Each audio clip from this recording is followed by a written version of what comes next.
Okay, well, I just want to say a quick prayer before I do this so I don't freak out. So, dear God, I just pray that you use me and you speak through me to glorify you.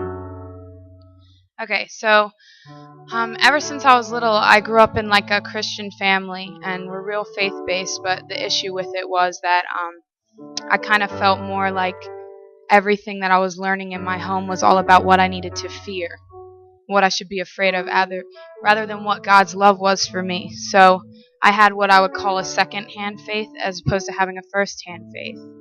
And I grew up through middle school and high school being bullied, and just people laughed at me because I was different, because I'm unique.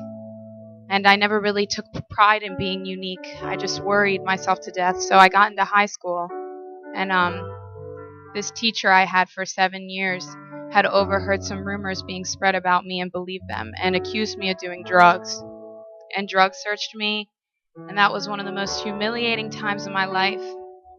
So within a few weeks I thought to myself, well, if everyone already believes that I'm doing drugs, then why not? So I got hooked up with some bad people and I started searching for voids, and I tried to fill my life with things that were meaningless. And every time that I smoked, every time that I was drinking, I didn't even know that God was sitting right next to me, holding my hand, and just making me grow as a person.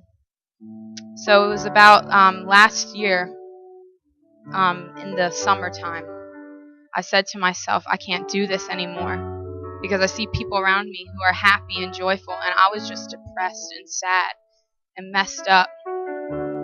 And I got fed up, and I knew that I was coming to Valley Forge Christian College, and I was like, gotta fix something because they're gonna find out. So I thought to myself, I was like, you know what, God, I'm gonna try to find you. And so I wrote this prayer down on a note card. I'm gonna share it with you guys.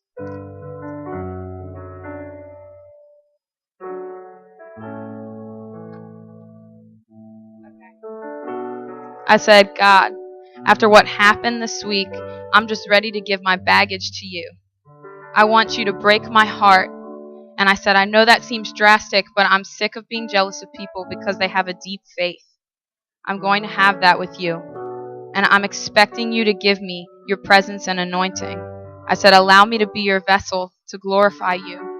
You know my heart, and I just pray that you take all this bad stuff away for your glory.